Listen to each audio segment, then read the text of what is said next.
Саламатсыңарбы балдар? Бүгүн кайрадан физика сабагы боюнча 8 класстар үчүн темаларыбызды баштайбыз. Бүгүнкү сабагыбыздын темасы электр разряддарынын түрлөрү жана плазма деп аталат. Бүгүнкү сабагыбыздын максаты өз алдынча эмес жана өз алдынча разряддардын пайда болуу шарттарын билесиңер. Өз алдынча разряддын түрлөрү менен таанышасыңар, плазма жөнүндө түшүнүк аласыңар. Балдар, биз мурунку сабакта газдардагы электр тогун карап кеткенбиз. Газдардагы электр тогу газ разряды деп аталат деп айтканбыз. Анда эсибизге салалы. Газдардагы электр тогу деп эмнени айтабыз? Электр талаасынын таасири астында оң иондордун терс заряддалган пластинага, ал эми терс ион жана электрондордун оң заряддалган пластинага багытталган кыймылы газдардагы электр тогун берген. Эми балдар, мына ушул газ разряддары экиге бөлүнөт. Өз алдынча эмес разряд жана өз алдынча разряд деп. Өз алдынча эмес разряд деп эмнени айтабыз?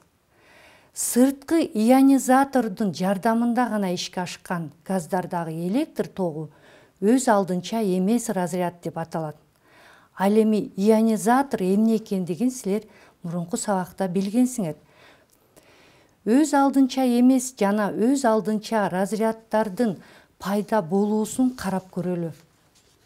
Ал үчүн бизге айнек түтүкчөсүнүн ичинен абасын сордуруп алабыз. Абасы сордурулган айнек түтүкчөсүнө неон, аргон газдарын толтурабыз. Мына ушул түтүкчөнүн эки жагына анод жана катод электроддорун туташтырабыз.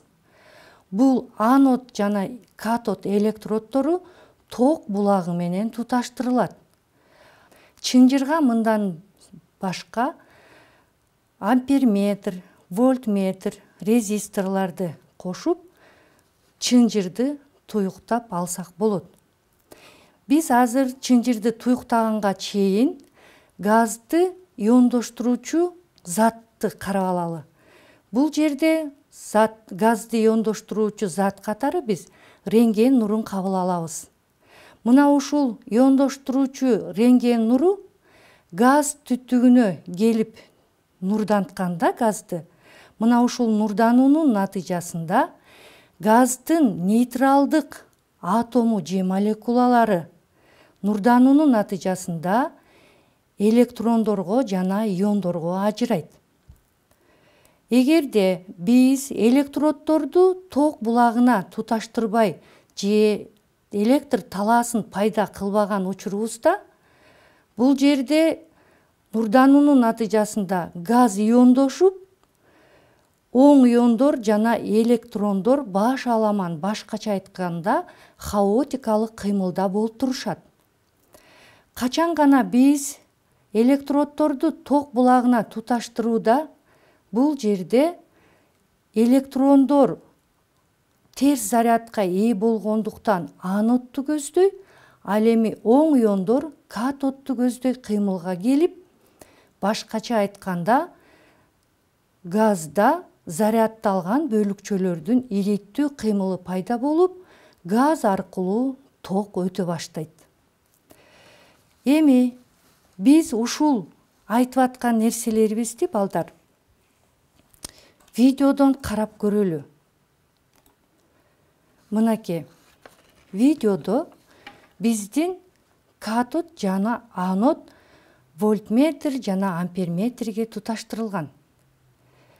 Иондоштургуч аркылуу биз газды иондоп атканда же ионизациялап атканда, бул жердеги атомдор жана молекулалар, нейтралдуу атомдор, молекулалар бири-бири менен кагылышып, мына ошол кагылышуунун натыйжасында электрондор өзүнчө, иондор өзүнчө бөлүнүп чыгып, ток пайда болду.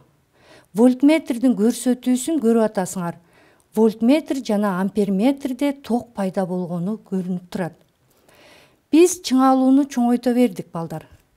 Мына ушул чыңалууну чоңойтуп аткан учурда деле ток өзгөрбөй кандайдыр бир абалда туруп калды.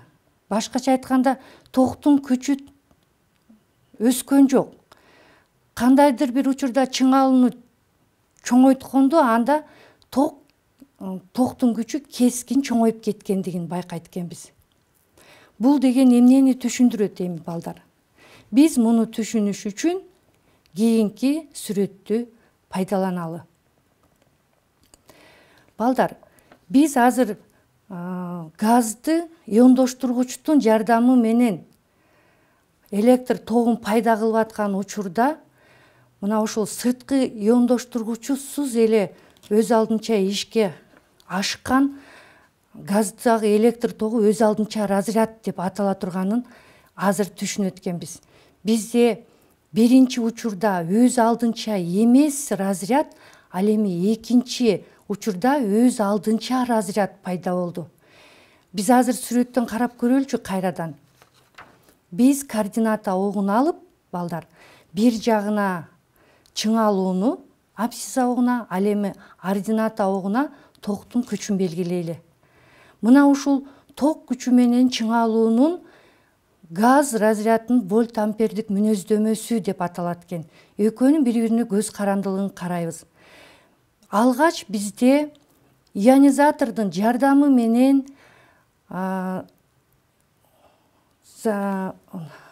нейтралдуу атомдорду же молекулаларды нурданткан кезде нейтралдуу атомдордон жана молекулалардан бөлүнүп чыккан электрондордун натыйжасында оң иондор бир жакка катодко, ал эми электрондор анодко жылышынын натыйжасында ток пайда болду дагы. Бул жерде бизде ОБ сызыгы пайда болду. Бул ОБ сызыгында чыңалуу менен ток күчү бири-бирине түз пропорциялаш экенин көрүп атабыз. Чыңалуу өскөн сайын токтун күчү дагы өсүп атат. Бул ионизатордун жардамында пайда болгондуктан өз алдынча эмес разряд деп аталат. Ал эми кандайдыр бир учурда чыңалуу чоңое берсе деле, балдар, мына чыңалуу чоңоюп отурса деле токтун күчү чоңойгон жок. Бул БС аралыгына туура келип атат. Бул жерде пайда болгон ток каныккан ток деп аталат. Чыңалуунун мааниси чоңойгон учурда деле токтун күчүнүн мааниси турактуу боюнча туруп калды. Бул учурда рекомбинация кубулушу пайда болгонун билет экенбиз. Рекомбинация кубулушу деген эмне? Рекомбинация кубулушу нейтралдуу атомдордон бөлүнүп чыгып аткан электрондордун саны менен кайрадан электрондордун оң иондорго биригүүсүнүн натыйжасында рекомбинация пайда болот дагы. Бул жерде ионизация менен рекомбинациянын сандык маанилери барабар болуп калгандыктан биздин тогубуз каныккан токко ээ болуп калды. Биз чыңалууну чоңойтуп отурган учурда ошол чыңалуунун кескин чоңоюшусун, чыңалуунун өтө чоң маанисинин натыйжасында ток күчүбүз кескин чоңое баштады. Бул СД сызыгына туура келет. Мына ОБ сызыгында токтун күчү менен чыңалуу бири-бирине түз пропорциялаш болуп атты. Чыңалуу өссө токтун күчү дагы өсүп атты. Ал эми БС аралыгы каныгуу тогуна туура келди. СД аралыгы токтун кескин чоңоюшуна алып келди. Эмне себептен СД аралыгында ток кескин чоңоюп кетти деген суроо туулат экен. Анда биз аны мынтип түшүндүрсөк болот, балдар. Сырттан берилип аткан ионизатор, башкача айтканда рентген нурунун жардамында ошол атомдордон же молекулалардан бөлүнүп чыккан электрон чыңалуунун таасиринде өтө чоң энергияга ээ болуп, кинетикалык энергиясы өсүп кетет. Мына ошол өсүп кеткен кинетикалык энергиясынын натыйжасында ал өзүнүн алдынан чыккан молекуланы же атомго сокку урат. Мына ошол соккунун натыйжасында атом өзүнөн дагы электронду бөлүп чыгарат. Ал электрон кийинки атомду ургулайт. Ал атомдон болсо бир эмес 2 электрон бөлүнүп чыгат. Мына ошол 2 электрон кийинки атомдорду ургулайт. Мына кийинки электрондор ургулаган атомдордон дагы бирден эмес 2ден электрондор бөлүнүп чыгып, ушул жерде электрондордун көчкү сымал пайда болуусу келип чыгат. Мына ушул көчкү сымал пайда болуунун натыйжасында токтун күчү кескин чоңоюп кетет. Эми мындан ары биз ионизаторду алып койсок деле, башкача айтканда рентген нурун алып койсок деле, газдын ичинде өзүнөн өзү газ разряды, башкача айтканда ток пайда боло берет. Демек, ионизаторсуз эле пайда болгон газдагы ток өз алдынча газ разряды деп аталат экен. Өз алдынча газ разряды 2 шарттан көз каранды болот экен балдар. Биринчи электроддордун ортосундагы чыңалуудан жана газдын басымынан. Мына ошол электроддордун ортосундагы чыңалуу жана газдын басымынын өзгөргөнүнө же чоңдугуна жараша өз алдынча газ разряддарынын бир нече түрлөрү бар экен жаратылышта. Биз ошол жаратылыштагы өз алдынча разряддын бир канча түрлөрү менен таанышып өтөлү. Өз алдынча разряддардын 4 түрү менен таанышалы. Учкун разряды, жаа разряды, бүлбүлдөө разряды, таажы разряды. Учкун разряды кандай учурда пайда болот?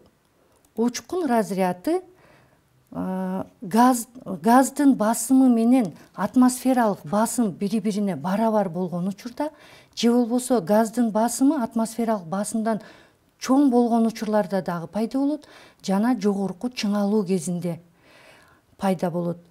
Жаа разряды учурунда газдын басымы менен атмосфералык басым бири-бирине барабар болгон шартта пайда болот экен.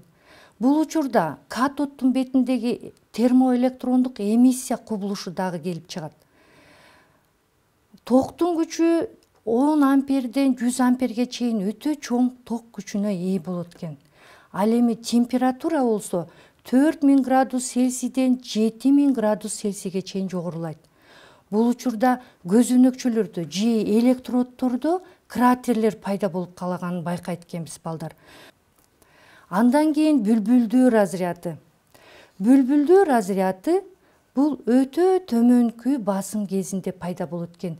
Газдын басымы 1 же 2 мм сымап мамычасына барабар болгондо жана электр талаасынын жогорку чыңалышы кезинде бүлбүлдөө разряды пайда болот.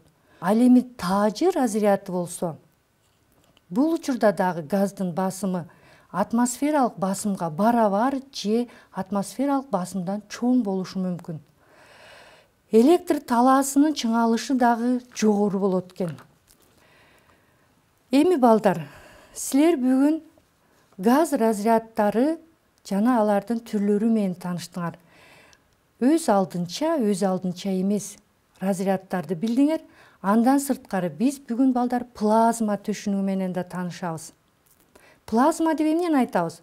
Плазма жалпы түрдө нейтралдык абалда болуп, бирок оң жана терс заряддардын саны бирдей болгон жарым жартылай же толук иондошкон газды айтабыз. Болжол менен 20 000, 30 000 Кельвин температурада ар кандай зат толук иондолгон плазманы бере алат. Күн жана башка жылдыздар жогорку температуралык плазманын чогултуусу болуп эсептелет. Толук эмес иондолгон плазманын мисалы болуп, ток өтүп жаткан газды эсептесек болот. Эми плазма балдар 2 түргө бөлүнөт экен. Ал плазмадагы заряддалган бөлүкчөлөрдүн ылдамдыгына жараша болот. Демек, плазмабыз муздак плазма, анан ысык плазма деп бөлүнөт. Муздак плазма бул электр чыңалуусун жогорулатуу нурлардын жардамында муздак плазманы алсак болот экен. Бул кадимки биз азыр газдардан алып аткан ток плазманы бере алат экен балдар. Бул муздак плазма деп аталат экен. Бул биздин турмушубузда колдонуп жүрөт экен. Мисалга сыналгылар да плазма, муздак плазма деп атайт экенбиз. Ал эми ысык плазма болсо, бул температурасы өтө жогору болгон жерлерде, от же болбосо нерселерди күйгүзгөндө, ысытканда, башкача айтканда температура өтө жогору болушу керек. Бул көбүнчөсү жылдыздарда байкалат экен.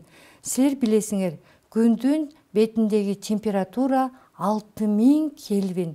Ал эми ичиндеги температура андан дагы жогору. Демек, ааламдагы жылдыздардын бардыгы ысык плазмага мисал боло алышат экен.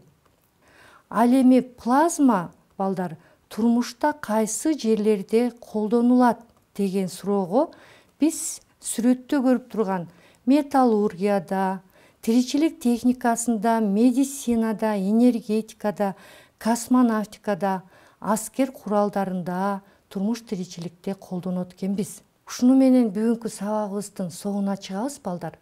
Силер ушул өз алдынча жана өз алдынча эмес разряддардын түрлөрүн жана өз алдынча разряддын түрлөрүн окуп үйрөнүп, плазманы окуп үйрөнүп, өзүңөрдүн мугалимдериңер берген тапшырмалар аркылуу кайтарым байланыштарды жүргүзөсүңөр деп ишенем. Анда эмесе ушу менен сабагыбыз аяктады. Көрүшкөнчө саламатта калгыла.